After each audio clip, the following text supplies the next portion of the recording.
वो गिनती मैंने करी, 1000 जब कम था तो उसकी पूर्ति मैंने करी। वो जब मैंने किया कि भगवान बोले और वह व्यक्ति भगवान के चरणों में समर्पित हो गया।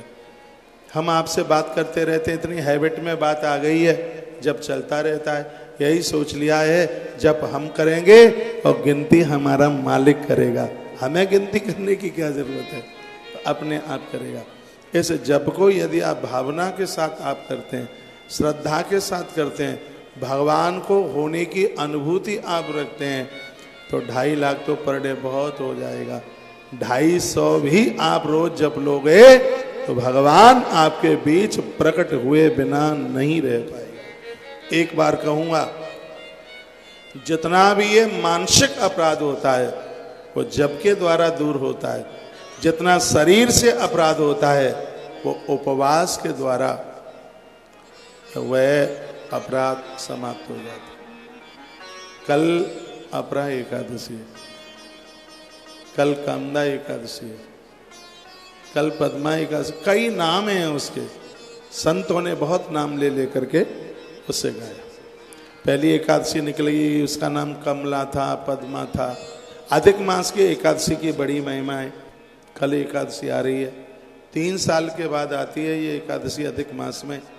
इतना बड़ा प्रभाव है कि 32 महीने में जितना अपराध हुआ होगा, पुरुषोत्तम मास की दोनों 11 उसको जला करके राख कर देते हैं, खत्म कर देते हैं। भले ही आप एकादशी ना करते हो, आप इतने बड़े तीर्थ में आए हैं, कल अन्न मत खाना।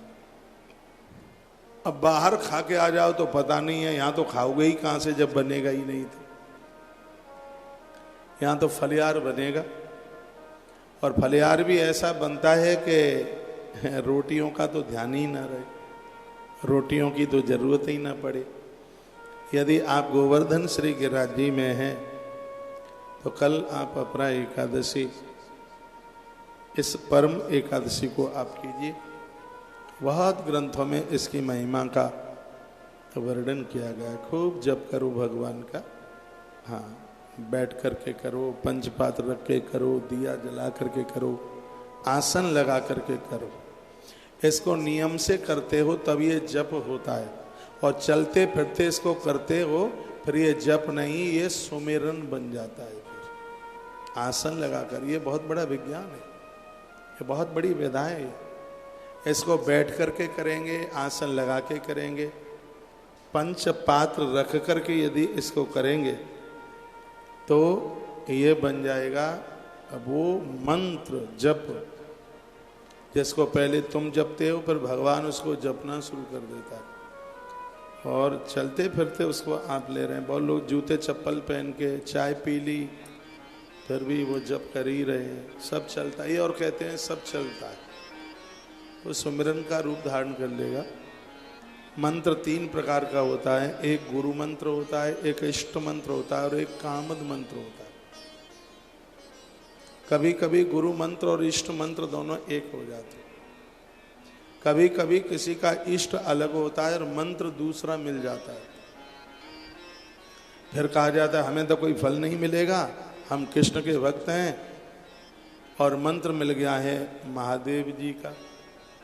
आप कृष्ण के भक्त हैं और शंकर जी का मिल गया है मंत्र, तो भोलेनाथ का मंत्र तुम्हें तुम्हारे इष्ट का दर्शन कराएगा 1,00,000%, क्योंकि गुरु मुख से सुना है ना, तो गुरु मंत्र उसमें बहुत बड़ी चेतना है, उसको श्रद्धा से जपिए। और ये तो गुरु मुख से ही सुन करके ही इसको जपा जाता है।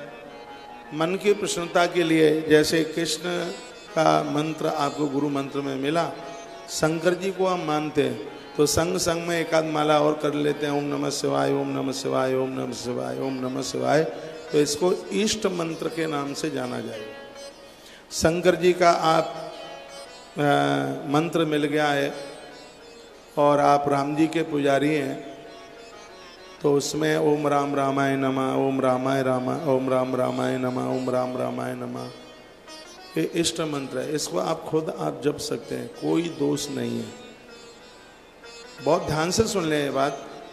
एक कामद मंत्र है। वो कौन सा है? जैसे आप किसी गुरु के पास गए, साधु के पास गए, उनको आपने ये कहा दुकान फैल हो रही है, बड़ी दिक्कत हो रही है। गुरुजी ने कहा थोड़ा तुम्हारा राहु गड़बड़ सा हो रहा है, कुछ समय के लिए थोड़ा ये राहु का मंत्र जप लेना, थोड़ा ये बृहस्पति जी का मंत्र जप लेना, कभी कह दिया केतु का मंत्र जप लेना। बाजार में पैसा मारा जा रहा है, थोड़ा ये गणेश जी का मंत्र जप लेना। यह है कामद मंत्र माना जाता है। कभी कभी गुरु लोग आपको 3-3, 4-4 मंत्र दे देते हैं। गुरु मंत्र तो उसमें एक ही है, और वो कह भी देते हैं कि ये तुम्हारा है गुरु मंत्र, और ये मंत्र है जब टाइम मिले तब इसको तुम जपते रहना। वो इष्ट मंत्र हो सकता है, वो कामद मंत्र हो सकता है। और जब ये मंत्र महापुरुषों के मुख से निकलते हैं तो जैसे बंदूक की नली में से गोली निकलती है तो अपना भारी प्रभाव दिखाती है, और गुरुजनों के मुख से जब मंत्र निकलता है तो अपने आप में बहुत ज़्यादा प्रभावशाली होता है। आप कुछ भी नहीं जप सकते हैं, एक ही साधे सब सद है। आप गुरु मंत्र में आप अपना विश्वास जमा लीजिए, उसी से सब कुछ हो जाएगा। दुविधा में बिल्कुल पढ़ने की जरूरत ही नहीं रहेगी। ये तीसरे स्कंद की कथा एक बहुत बड़ा आनंद कर देने वाली कथा है। इसमें महात्मा करदम की कथा का वर्णन किया गया है। इसमें माता देवहूति जो मनुजी महाराज की बेटी है, उसकी कथा का वर्णन किया गया है। देवहूति का विवाह महात्मा करदम के साथ हुआ। समय आने पर इस देवी ने 9 बेटियों को जन्म दिया, 9 कन्या। 9 बेटी साक्षात नवदा भक्ति है। 9 प्रकार की भक्ति है। भक्ति 9 तरह की है। आप कथा सुन रहे हैं, भक्ति है। आप दूसरे को कथा सुना रहे हैं, आप सुन रहे हैं, ये पहली भक्ति है। मैं आपको सुना रहा हूं, ये दूसरी भक्ति है। यहाँ के जाने के बाद भी यहाँ की कथा को आप याद करते रहें, ये स्मरण भक्ति है। हम मैया जी की परिक्रमा करके आए, नर्मदा मैया की। आज भी मुझे कुछ भक्त मिले और कहा महाराज जी उस यात्रा को हम भुला नहीं पा रहे हैं। इसलिए नहीं भुला पा रहे हैं कि वह यात्रा तृतीय भक्ति बनकर आपके हृदय में आके बैठ गई है, जैसे स्मरण भक्ति के नाम से जाना जाता है। आप में ऐसे लोग हैं जो साल भर तीर्थ यात्रा करते हैं और साल भर की यात्राएं उन्हें याद रहती हैं, भुला ही नहीं पाते। आप गुरुजनों को नहीं भूलते, आप देवताओं को नहीं भूलते। तो ये 9 भक्ति के रूप में से एक भक्ति है, इसका नाम है तीसरी भक्ति।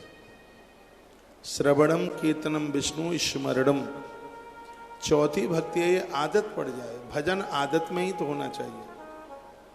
चौथी भक्ति है पाद सेवनम, चरण छूकर हम आशीर्वाद। इतने कभी बड़े न बनना, चरण छू करके शर्म लगे। आप तीर्थ यात्रा करने से इतना पुण्य कमाते हैं, आप पांडाल में बैठकर कथा सुनने से जितना पुण्य कमाते हैं, उतना ही पुण्य किसी के चरण छूकर आशीर्वाद लेने से तत्काल उतना ही फल प्राप्त हो जाता है, कम नहीं होता।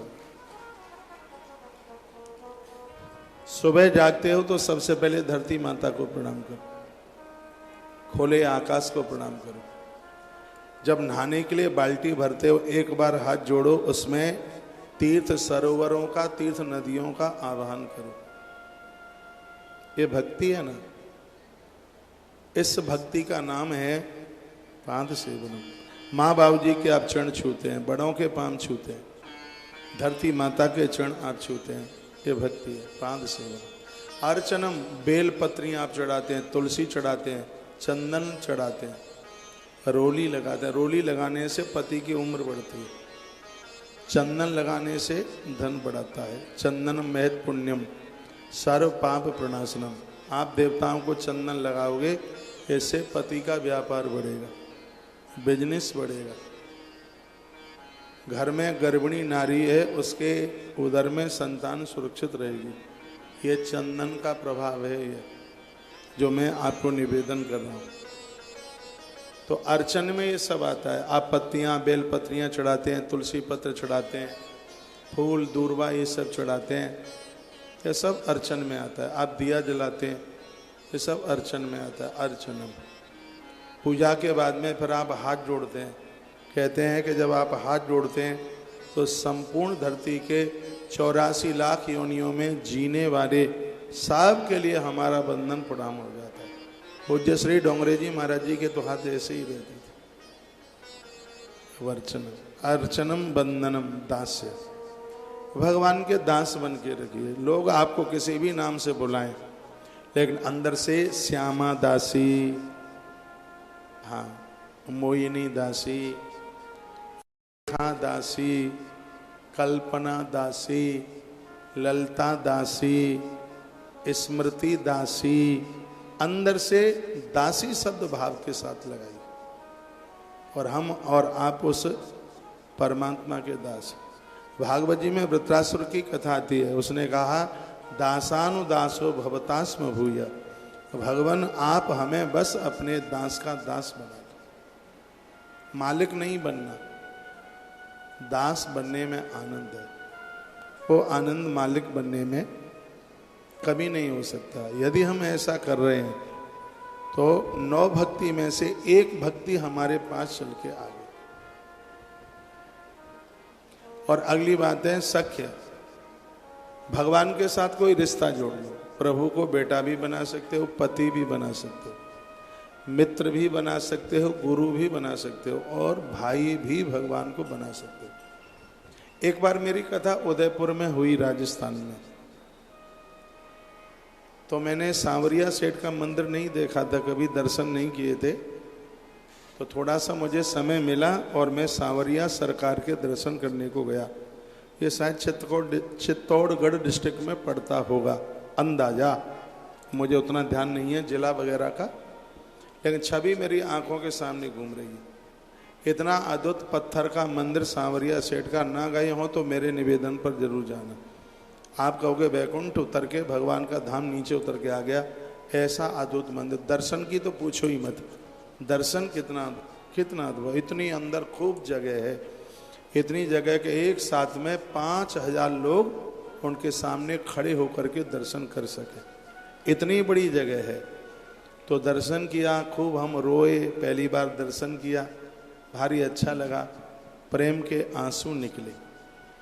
उसके बाद हमें कथा शुरू करनी थी 3 बजे से, और हम